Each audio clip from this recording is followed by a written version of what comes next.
ప్రభు నామమునకు మహిమ కలుగును గాక. అవకాశం ఇచ్చినటువంటి దైవజనులకు, క్రీస్తు సంఘమునకు ప్రభువు నామమున హృదయపూర్వకమైనటువంటి వందనాలు.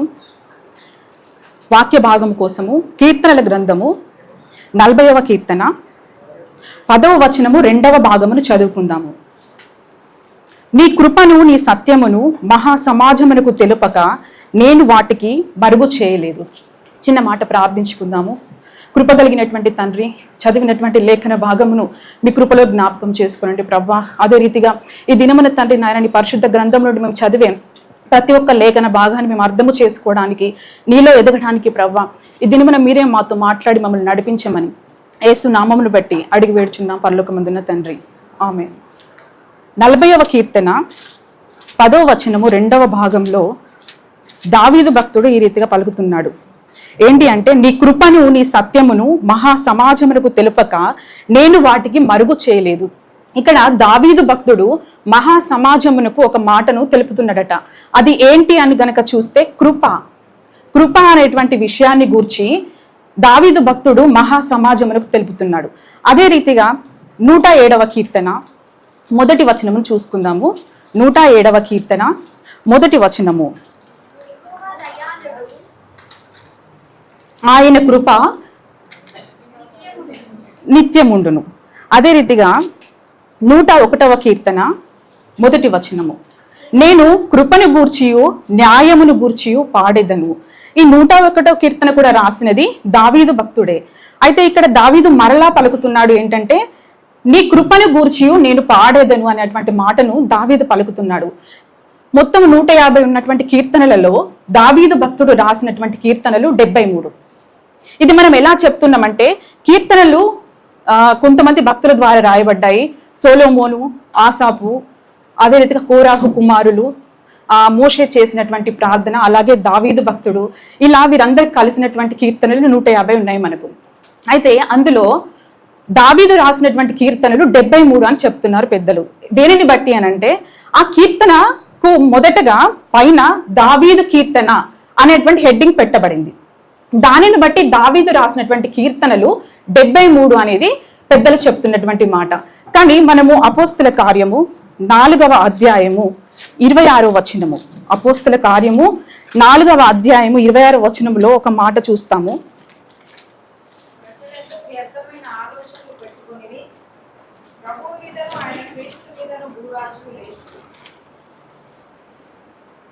అధికారులు ఏకముగా కూడిరి అని నీవు పరిశుద్ధాత్మ ద్వారా మా తండ్రియు నీ సేవకుడైన దావీదు నోట పలికించితివి. ఈ మాటను పలికింది ఎవరు అని ఇక్కడ చెప్తున్నాడు అని అంటే, దావీదు పలికాడంట. కానీ ఈ మాట కీర్తన గ్రంథంలో ఎక్కడ రాయబడింది అని కనుక చూస్తే అది 2వ కీర్తనలో రాయబడింది. కానీ 2వ కీర్తనకు పైగా హెడ్డింగ్ దావీదు రాసినటువంటి కీర్తన అని అక్కడ రాయబడలేదు. కాబట్టి ఏ కీర్తనకైతే పేర్లు పైన ఇవ్వబడలేదో ఆ కీర్తనలో కూడా కొన్ని దావీదు కీర్తనలు ఉన్నట్టుగా మనం గమనించవచ్చు. ఈ ఒక్క లేఖనమే కాదు, ఇటువంటివి ఇంకా 2-3 వర్సెస్ కూడా అపోస్తుల కార్యంలో ఇంకా వేరే వాటిలో చెప్పబడిన కీర్తనలు దావీదు పలికిన మాటలుగా చెప్పబడ్డప్పటికీ ఆ కీర్తనలకు పైగా మనం కీర్తన గ్రంథంలో చూసినప్పుడు అవి దావీదు రాశాడు అనేటువంటి మాట కీర్తనలకు పైగా చెప్పబడలేదు.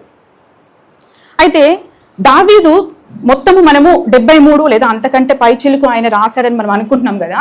ఆయన రాసినటువంటి కీర్తనలలో దాదాపు ఒక 80 అనుకుందాము, లేదంటే 74 అనుకుందాము, 60-65 కీర్తనల వరకు కూడా ప్రతి కీర్తనలో ఆయన ఒక మాటను పలికారు. ఏంటంటే కృప అనేటువంటి మాటను దావీదు పలకడం మనం చూస్తాం. కృప అనేటువంటి మాటకు దావీదుని భక్తుని జీవితంలో జరిగినటువంటి చర్యలకు ఎంతో అనుభవ సంబంధం ఉందన్నమాట. అందుకే ఆయన ఇక్కడ పలుకుతున్నాడు, నీ కృపను గురించి నేను మహా సమాజమునకు తెలిపేదను, నీ కృపను గురించి నేను పాడేదను అనేటువంటి మాటను పలుకుతున్నాడు. ఈ కృప ద్వారా దావీదు జీవితంలో ఎన్నో కార్యాలు జరిగాయి అనమాట. అందుకే ఆయన ఆ మాటను చెప్పగలుగుతున్నాడు. ఇంతకు కృప అంటే ఏమిటి, కృపకు మనం ఎటువంటి నిర్వచనం ఇచ్చుకోగలము అనేది కనుక మనం చూస్తే 2వ కొరింథీ పత్రిక 8వ అధ్యాయము 2వ కొరింథీ పత్రిక 8వ అధ్యాయము 9వ వచనము. ఇక్కడ పౌలు గారు కొరింథీలకు రాస్తూ ఒక మాట పలుకుతున్నాడు.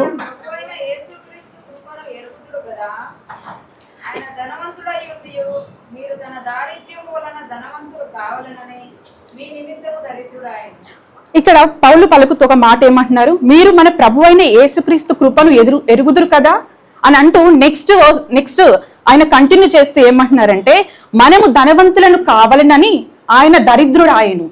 అంటే ఇది లోక సంబంధమైన ధనం అని మనం అనుకోవచ్చా? ప్రభు ఈ లోక సంబంధమైన ధనములకు ఎప్పుడు ఇంపార్టెన్స్ ఇచ్చేవాడు కాదు. కానీ ఆత్మ సంబంధమైన ప్రతి వరమును గురించిన దానిలో మనము ధనవంతులము కావాలనని ప్రభు మన కోసము దరిద్రుడు ఆయనమాట. అంటే ఒక్క మాటలో చెప్పాలంటే, మనం దేనికైతే అనర్హులమో దానికి మనల్ని అర్హులుగా మార్చేది దేవుని కృప.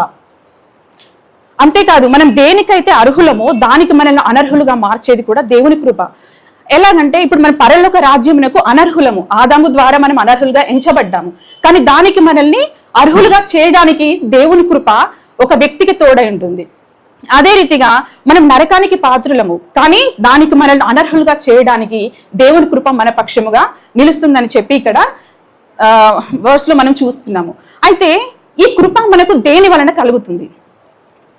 దేని వలన కలుగుతుంది అని కనుక చూస్తే, యోహాను 1వ అధ్యాయము 17వ వచనము, ధర్మశాస్త్రము మోషే ద్వారా అనుగ్రహింపబడెను, కృపయు సత్యమును యేసుక్రీస్తు ద్వారా కలిగెను.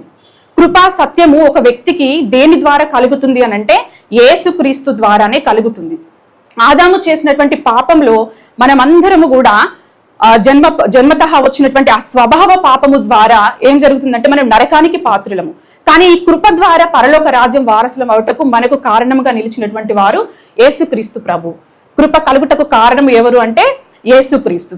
మరి ఇది మనకు నూతన నిబంధనలో యేసుక్రీస్తు ప్రభు ఈ లోకానికి వచ్చినప్పుడు ఆయన బలియాగం ద్వారా కలిగిందని మనం అనుకుంటున్నాం కదా.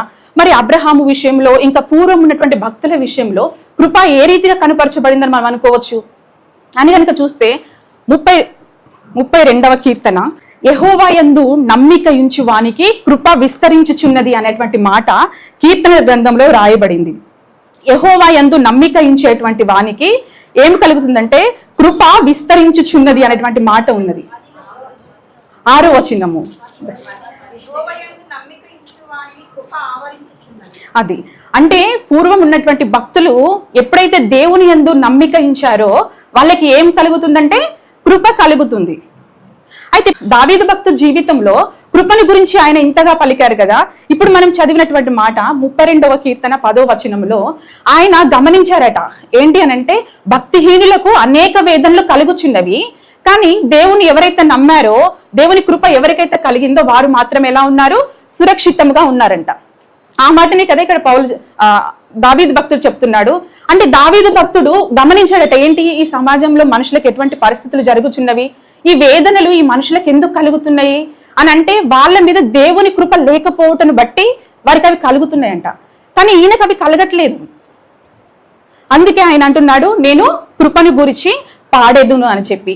దావీదు జీవితాన్ని కనుక మనం చూసినట్లయితే, ఆయన పట్ల దేవుని కృప ఎంతగానో వచ్చింది. ఎలా అంటే, ఆయన బాలుడుగా ఉన్నప్పుడు ఎవరిని పట్టించుకోలేదు. గొర్రెల కాపరిగా ఉంటూ దేవుని సన్నిధిలోనే ఆయన కీర్తనలు పాడుచు దేవుని నమ్ముతూ దేవునిలో గడిపాడు గనుకనే, ఆయన హృదయాన్ని దేవుడు చూశాడు గనుకనే వారి సహోదరులందరికీ నిరాకరింపబడి దావీదుకు కృప అనుగ్రహించబడింది.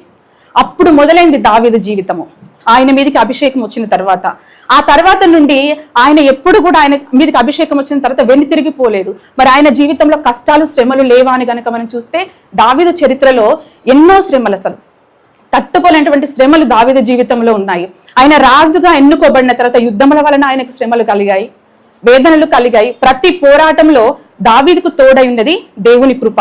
కుటుంబ జీవితంలో చూసుకున్నప్పుడు కూడా సొంత కుమారుడే రాజ్య అధికారం కోసము దావీదు మీదకి యుద్ధములకు వచ్చినప్పుడు, అడవుల వెంట వెళ్ళినప్పుడు కూడా అక్కడ దావీదుకు తోడై ఉన్నది దేవుని కృప.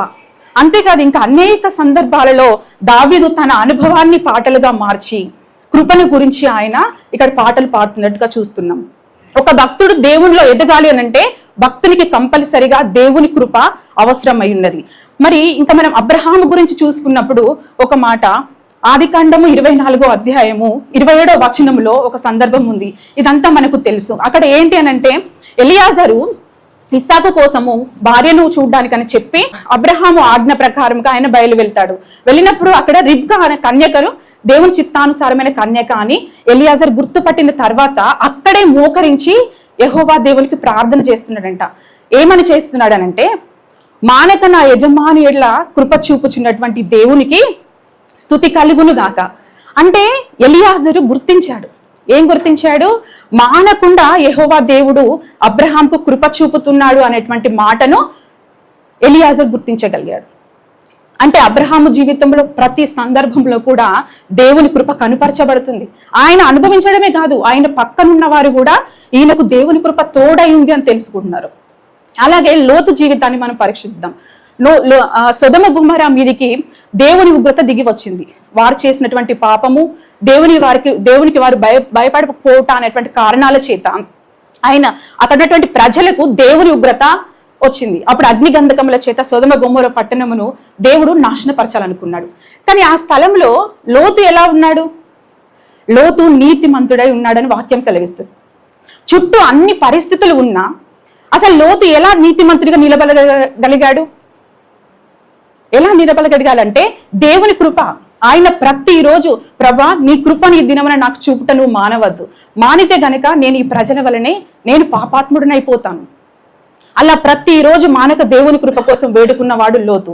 అందుకనే ఆదికాండము 19:19 లోతు మాట్లాడుతున్నాడు. ఏంటి అంటే సొదొమ గొమొర్రా మీదకి వచ్చినటువంటి ఉగ్రత వచ్చినప్పుడు దేవదూతలు ఆయన హస్తమును తీసుకొని బయటికి వెళ్ళిపోయిన తర్వాత లోతు ఒక మాట మాట్లాడుతున్నాడు. నా ప్రాణమును రక్షించుటకు నీవు కనుపరిచిన కృపను నీవు గనుపరచితివి. అంటే అక్కడ లోతుకు కృప కనుపరచబడింది ఆయన ప్రాణాన్ని రక్షించడానికి. లోతు విషయంలో దేవుని కృప అనుగ్రహింపబడింది. అంతేకాదు మనము నోవాహు విషయంలో కూడా చూసుకుందాము. నోవాహు దినములలో ప్రజలందరూ ఎలా ఉన్నారు అని గనక మనము గమనించినట్టయితే ఆ దినములలో దేవుడంట ప్రజలందరినీ చూశాడంట. అప్పుడున్నటువంటి జనులను ప్రతి ఒక్కరి హృదయం కూడా ఎలా ఉందంటే భార్యము నుండి వారి హృదయ ఆలోచనలు చెడ్డవి అనేది యెహోవా దేవుడు చూశాడు. భార్యం నుండి కూడా వారి హృదయ ఆలోచనలు చెడ్డవి. కానీ వెంటనే ఆదికాండము 6వ అధ్యాయము 8వ వచనములో అయితే నోవాహు యెహోవా దృష్టి యందు కృప పొందిన వాడాయను. నోవాహు ఎలా ఉన్నాడు చూసినప్పుడు? కృప పొందిన వాడాడు. ఆయన చుట్టూ అంత పాపమున్న నోవాహు ఎలా నీతిమంతుడిగా ఉండగలిగాడు అంటే దేవుని యొక్క కృప నోవాహుకు అనుగ్రహించబడింది. ఆ కృప మనకు అనుగ్రహించబడాలంటే మనం ఏం చేయాలని వాక్యం చెప్తుంది? యెహోవాను నమ్ముట వలన కృప విస్తరించును. దేవుని పట్ల ఎట్టి పరిస్థితులైనా సడలైనటువంటి విశ్వాసాన్ని కనుపరిచిన ప్రతి ఒక్క భక్తునికి దేవుని కృప తోడైంది. అదే అంతనే కాదు, ఇంకా ప్రతి భక్తుడు కూడా వారి యొక్క ఆత్మీయ యాత్రను వారు కొనసాగించగలిగారంటే ప్రతి ఒక్కరికి దేవుని కృప విస్తరించిందనే చెప్పవచ్చు. ఈ కృప మనకు దేని వలన కలుగుతుంది? ఇప్పుడున్న వారికి యేసుక్రీస్తు ద్వారా, ధర్మశాస్త్రము మోషే ద్వారా ఇవ్వబడెను, కృపయు సత్యమును యేసుక్రీస్తు ద్వారా కలిగెను అనేటువంటి మాట మనము లేఖనంలో చూస్తున్నాము. అయితే ఈ కృప ఈ దినంలో ఉన్నటువంటి మనకు రక్షణ కలగడానికి కారణం ఏమై ఉన్నదంటే ఎఫెసీ పత్రిక 2వ అధ్యాయము 8వ వచనంలో ఒక మాట ఉంది. మీరు విశ్వాసము ద్వారా కృప చేతనే రక్షింపబడి ఉన్నారు. ఈనాడు ఉన్నటువంటి మనకు కూడా ఏమి కలిగింది అంటే కృప కలిగింది. మనకు కలిగేటువంటి రక్షణ కృప ద్వారా కలిగింది. ఎలా అంటే మనం దేవుణ్ణి విశ్వసించాము కాబట్టే ఆ కృప మనకు కలుగుతుంది. ఇంకా పౌలు భక్తుల జీవితాన్ని కూడా మనం ఒకసారి పరిశీలించుదాము. 2వ కొరింథీ పత్రిక 6వ అధ్యాయము 4వ వచనము.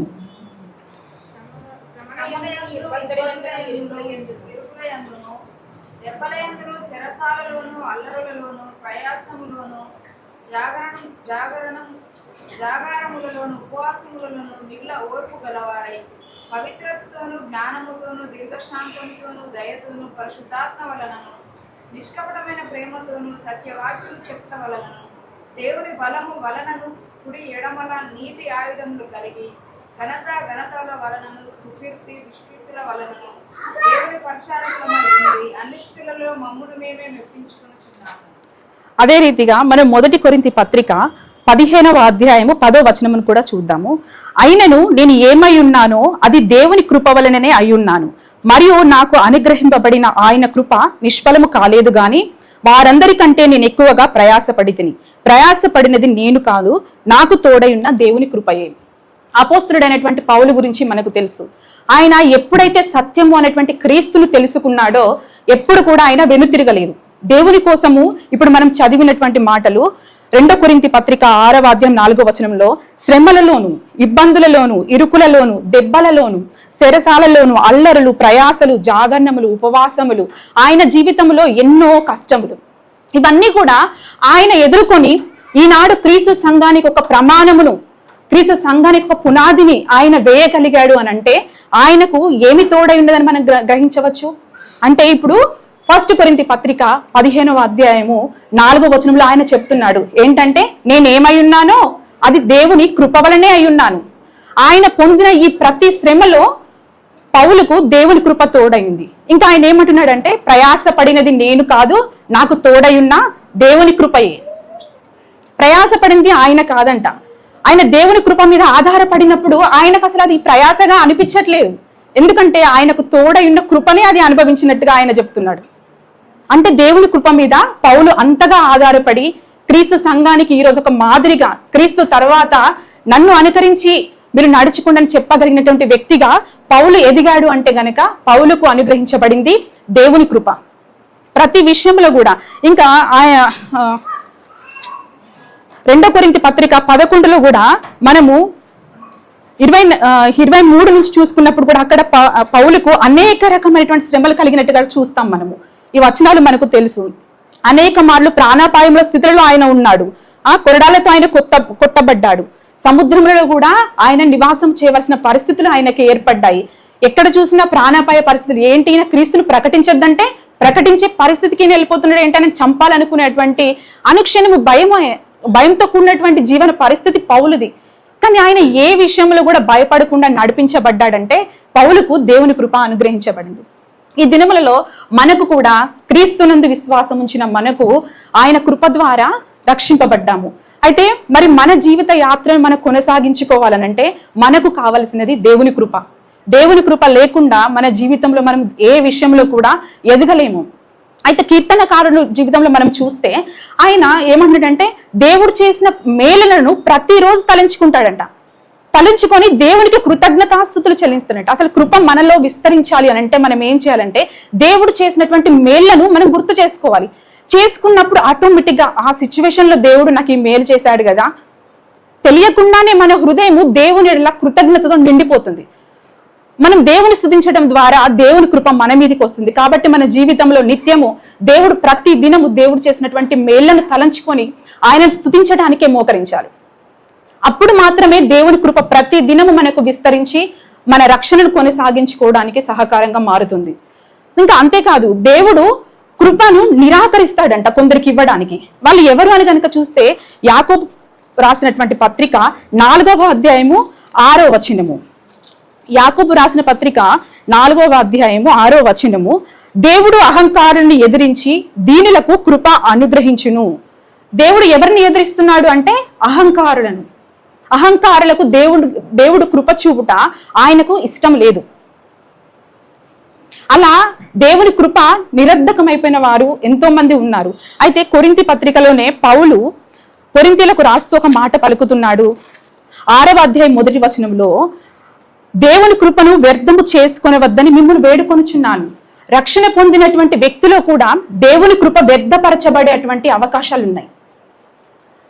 రక్షణ పొందినటువంటి వ్యక్తికి దేవుడు కృప అనుగ్రహించాడని మనము ఇప్పుడు ఎఫెసీ పత్రిక 6వ అధ్యాయం 2వ అధ్యాయం 8వ వచనంలో చదివాం కదా. అయితే ఆ కృప నిరర్ధకం అయిపోయేటువంటి పరిస్థితులు కూడా ఉన్నాయన్నమాట. కృప నిరర్ధకం చేసుకున్నటువంటి వారు మనకు లేఖనంలో మనకు తెలుసు. ఎవరు? దేమ కృపను నిరర్ధకము చేసుకున్నాడు. అదే రీతిగా ఇంకా చూసినట్లయితే బిలాము కానీ, కయ్యను కానీ, కోరాహు కానీ, వీళ్ళందరూ కూడా దేవుని కృపను నిరర్ధకం చేసుకున్నారు. అంతేకాదు, మనం ఒకసారి ఇది మత్తయి సువార్తలో కూడా చూద్దాము. మత్తయి కొండ మీద ప్రసంగంలో ప్రభువు మాట్లాడుతూ మత్తయి సువార్తలో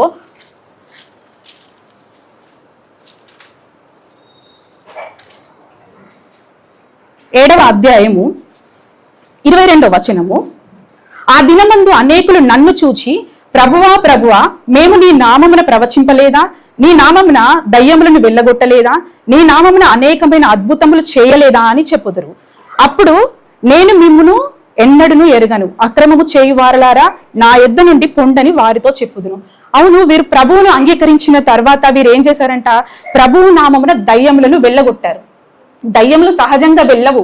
ఎవరైతే దేవుని శక్తిని ఆశ్రయిస్తారో, దేవుని శక్తిని ఉచ్చరిస్తున్న వ్యక్తిలో కనబడినప్పుడు మాత్రమే దయ్యములు పోతాయి. స్కెవ ఇంటి వారిలో అక్కడ జరిగినప్పుడు మనం ఒక సిచ్యువేషన్ చూస్తాము అపోస్తల కార్యంలో. నాకు యేసు ఎవరో తెలుసు, పౌలు ఎవరో తెలుసు, అసలు నువ్వెవరివి అని చెప్పి దయ్యాలు వాళ్ళ మీద అటాక్ చేయడం మనం చూస్తాం. వాటికి ఎంతో జ్ఞానం ఉంది. అసలు ప్రభువుని అనుకరించే వాళ్ళు ఎవరు అనుకరించిన వాళ్ళు ఎవరు కాదు అనే విషయము దయ్యాలకు తెలుసు. కానీ వీళ్ళు ఏం చేశారట? ప్రభువు నామమున దయ్యాలు వెళ్ళగొట్టగలిగారు. అంతేకాదు అనేక అద్భుతాలు కూడా చేశారంట. అద్భుతాలలో స్వస్థతలు ఉండవచ్చు, ఈ ప్రకృతిని శాసించేటువంటి చర్యలు కూడా వాళ్ళు చేపట్టి ఉండవచ్చు. ఎన్నో అద్భుతాలు వారు ప్రభు నామంలో చేశారు. మనం పలికితే అద్భుతాలు జరుగుతాయా? జరగవు. కానీ వారు ఆ సమయంలో అవి చేసినప్పుడు నిజంగా దేవుని శక్తిని వాళ్ళు ఆశ్రయించారు. దేవుని శక్తి వల్లనే వారు దయ్యములను పోగొట్టారు. అయితే ఇంకా వాళ్ళు ఏం చేశారు? ప్రవచనాలు కూడా చెప్పారంట. ప్రవచనాలు ఎవరి ద్వారా అనుగ్రహించబడతాయి? లేఖనమే ఒప్పుకుంటుంది వారు ప్రవచనాలు చెప్పినట్టుగా. దేవుని నమ్మినటువంటి ప్రవక్త, అంటే ప్రవక్త స్థానంలోని కూడా వీళ్ళు వెళ్ళారు. ప్రభు మేము అవన్నీ చేశాం కదా అంటే, మీరెవరో నాకు తెలియదని అంటున్నారు. ఎందుకు అంటున్నారంటే, వీరు కృపను ముందు వచ్చేటువంటి దినాలలో ఫస్ట్ దేవుడి కోసం వీళ్ళు ఇలా జీవించినప్పటికీ తర్వాత వాళ్ళు ముందున్న దినములలో వారు దేవుని కృపను వ్యర్థం చేసుకున్నారు. కనీసం ఆ పరలోకములకు వెళ్ళే మరణమైన తర్వాత మరి దేవుని రాజ్యంలోకి ఎంటర్ అయ్యే సమయంలోనైనా, ప్రభువా నీ కృప చేత నీవు మమ్మల్ని రక్షించితివి కదా అనే కృప అనే మాటను పలికినప్పుడు దేవుడు ఏమైనా కనికరించునేమో. ఎందుకంటే కృప చూపబడేది ప్రేమ వలన. ప్రేమయే కదా ఈ సృష్టి అంతటికీ కూడా మూల కారణము. ఆయన కృప చూడడానికి, ఈ సృష్టిని చేయడానికి, ప్రతి ఒక్క చర్యను ఆయన చేపట్టడానికి ప్రేమే కారణమైనది. దేవుడు ప్రేమయ్య ఉన్నాడని వాక్యం సెలవిస్తుంది.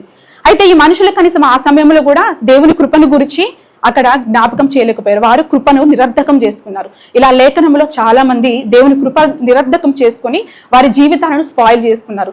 అయితే దేవుడు అహంకారులకు కృపనివ్వడు. అదే రీతిగా దేవుని సన్నిధిలో దేవుని ఆజ్ఞలు పాటించని వారికి కూడా ఆయన కృపనివ్వడు. కానీ ఎవరైతే ప్రతి దినము దేవుని కృతజ్ఞతాస్తుతులతో ఆయన చేసిన మిల్లులను జ్ఞాపకం చేసుకుంటూ ఆయన సన్నిధిలో గడుపుతారో వారికి కృపని ఇస్తాడు. ఇది మనకి ఎంతో అవసరమైనది. ప్రతి దినము ఇట్టి కృపను మనం పొందుకొనుటకై మోకరించవలసి ఉన్నది.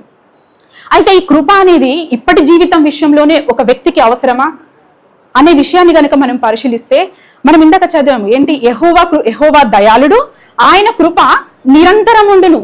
నిరంతరం అంటే ఒక పర్టికులర్ టైంకే ఉంటుంది అని అక్కడ చెప్పబడట్లేదు. దేవుని కృప నిరంతరం ఉంటుంది అని చెప్పబడుతుంది. అలాగే 145 వచనము అనుకుంటా కీర్తన, అందులో ఆయన కృప యుగ యుగములు నిలుచును అని ఉంది. అక్కడ 145:7 అని అనుకుంటున్నాను. ఆయన కృప యుగ యుగములు నిలుచును అని ఉంది. అంటే దేవుని కృప యుగ యుగములకు నిలుస్తుంది.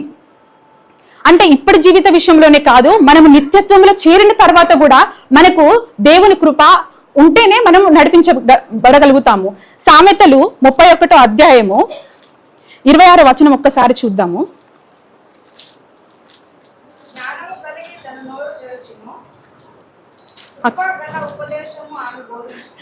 ఈమె ఎవరు అని కనుక చూస్తే ముందు క్రీస్తు సంఘము. ఇది మనకు ఓఫిరయ్య గారు చాలా క్లియర్ గా చెప్పారు. సామెతలు 31వ అధ్యాయంలో చెప్పబడినటువంటి ఆ స్త్రీ క్రీస్తు సంఘము. ఈ క్రీస్తు సంఘము ఏం చేస్తుందంట? జ్ఞానము కలిగి తన నోరు తెరుస్తుంది, కృప కలిగిన ఉపదేశము బోధిస్తుంది. నిత్యత్వముల కృప ఎందుకు?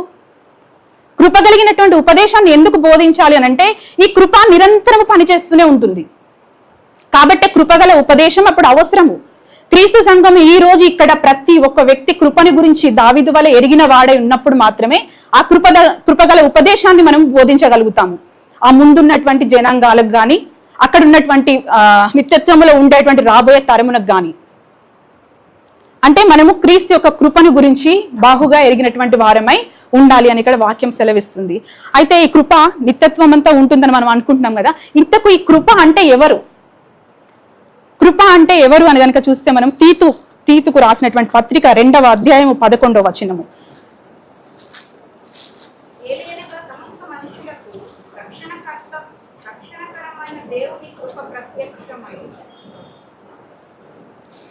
చదవండి సార్.